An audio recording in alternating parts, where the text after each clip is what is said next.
Las autoridades mexicanas trasladaron a Ciudad de México a Ovidio Guzmán, hijo del narcotraficante Joaquín El Chapo Guzmán, tras su captura en Sinaloa.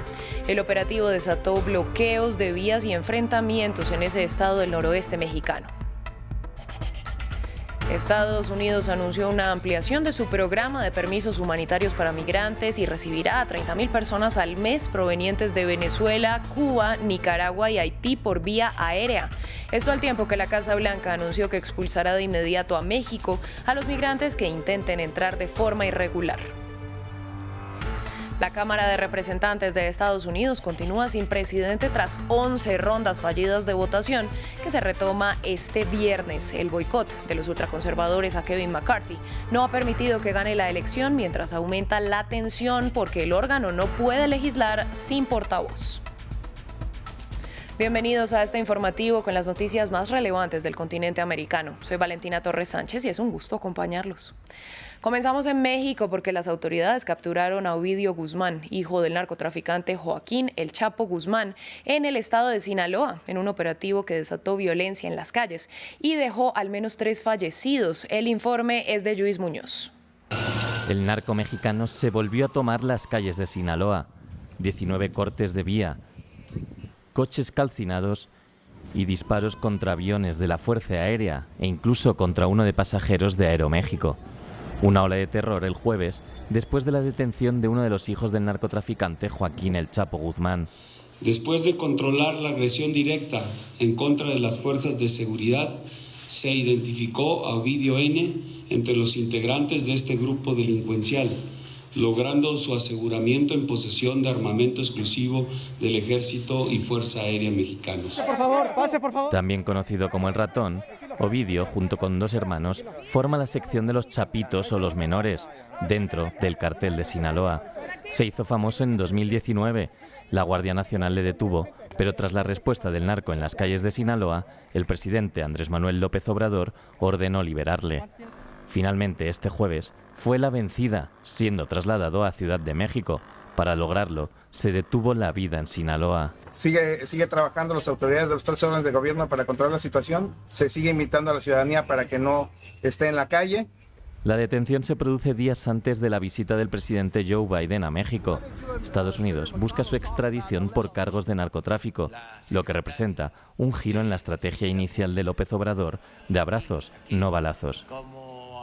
Seguimos en Estados Unidos porque el presidente Joe Biden anunció un cambio en la política migratoria del país para hacer frente a la presión en su frontera con México. 30.000 personas provenientes de Venezuela, Cuba, Nicaragua y Haití serán aceptadas cada mes, pero deberán hacer su solicitud desde otro país y llegar por vía aérea. Además, habrá sanciones para quien cruce la frontera ilegalmente. Rodrigo Sedano tiene los detalles. No se presenten sin más en la frontera. Quédense donde están y presenten su solicitud legalmente desde allí. Es la petición que Joe Biden hizo a quienes quieren llegar a Estados Unidos, al tiempo que anunció cambios en la política migratoria del país. Desde ahora otorgará 30.000 permisos humanitarios mensuales a migrantes de Venezuela, Nicaragua, Cuba y Haití, pero deben hacer su solicitud desde otro país. Pero esto es importante. Si las personas de estos países intentan cruzar las fronteras estadounidenses sin permiso, o la mexicana o la panameña, desde hoy no serán elegibles para esta vía legal. El mensaje es claro, deben quedarse donde están y aplicar desde allí. Para obtenerlo necesitarán un patrocinador en territorio estadounidense, pero con el permiso podrán vivir y trabajar durante 2 años en el país. Si los solicitantes intentan cruzar ilegalmente la frontera, serán expulsados y vetados por 5 años para este nuevo proceso. El cambio afecta a toda la región. Los retos hemisféricos requieren soluciones hemisféricas y estamos trabajando estrechamente con los gobiernos de toda la región para crear vías legales. Con este fin, Biden viajará el domingo por primera vez hasta la ciudad de El Paso, fronteriza con México. Más tarde en la semana se reunirá también con el presidente mexicano Andrés Manuel López Obrador, cuyo país ya se comprometió a acoger a 30.000 migrantes deportados al mes. Y durante 3 jornadas y 11 votaciones, la Cámara de Representantes de Estados Unidos aún no ha logrado elegir presidente que debe ser republicano por la mayoría en esta legislatura. Kevin McCarthy no ha podido triunfar en la elección a causa del boicot de los republicanos ultraconservadores. La votación se reanudará a mediodía del viernes. La insólita situación de que se requieran más de 10 rondas para elegir a un portavoz no ocurría en ese órgano legislativo desde 1859. Se trata del tercer cargo más importante del país, tras el presidente Joe Biden y la vicepresidenta Kamala Harris, que preside el Senado. La elección en la Cámara Baja requiere 218 votos, una cifra que no se ha alcanzado en ninguna ronda. Andrés Granadillo nos cuenta más de la trayectoria de Kevin McCarthy. Kevin McCarthy es un hombre de 57 años que vive en un distrito conservador en el estado demócrata por excelencia, California. Desde que llegó a Washington en 2007, quiere presidir la Cámara de Representantes. En 2015 casi gana la silla cuando el republicano John Boehner anunció su renuncia. Pero los choques con los representantes del Freedom Caucus, el ala más conservadora de los republicanos, se lo impidieron. Los mismos que ahora se han opuesto a que sea elegido.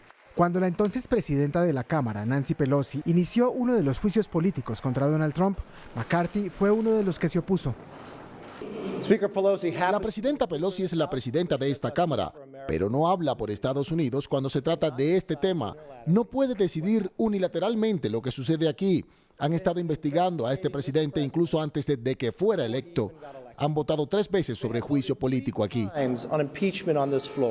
McCarthy también hizo eco de las acusaciones infundadas de fraude de Trump al perder la presidencia y llamó a un recuento de los votos. Cada recuento debe terminarse. Tenemos desafíos dentro de los tribunales. Cada demanda debe ser escuchada independientemente de a quién apoye en esta elección. Al final del día queremos que Estados Unidos esté unido. Aunque el republicano condenó el asalto al Capitolio y denunció el comportamiento de Donald Trump, semanas después fue a mar al agua a retractarse y a intentar recuperar el aprecio del hombre que una vez le llamó mi Kevin.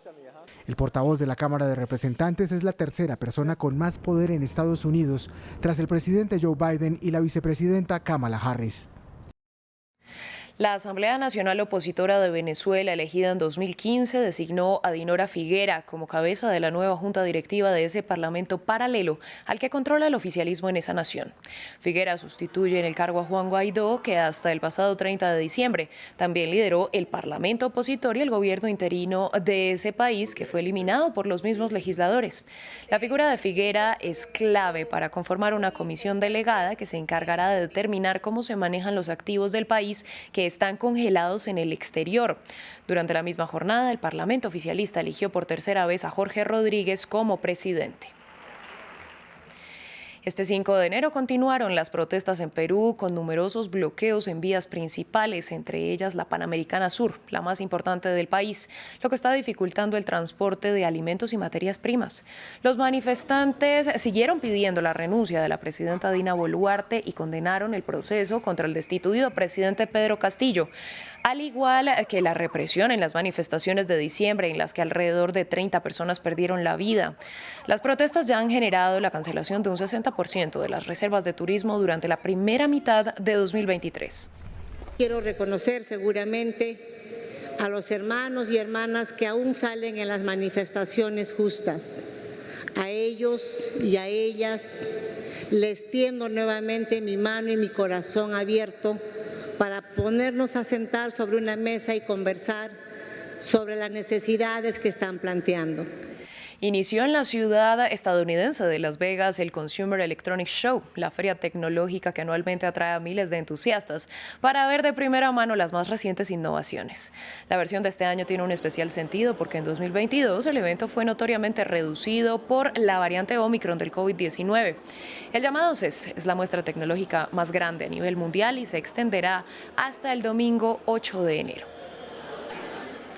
Finalizamos en Chile, donde integrantes de la Armada lograron rescatar a un perrito que quedó atrapado en una roca gigante en la desembocadura del río Biobío, en la comuna de Hualpén.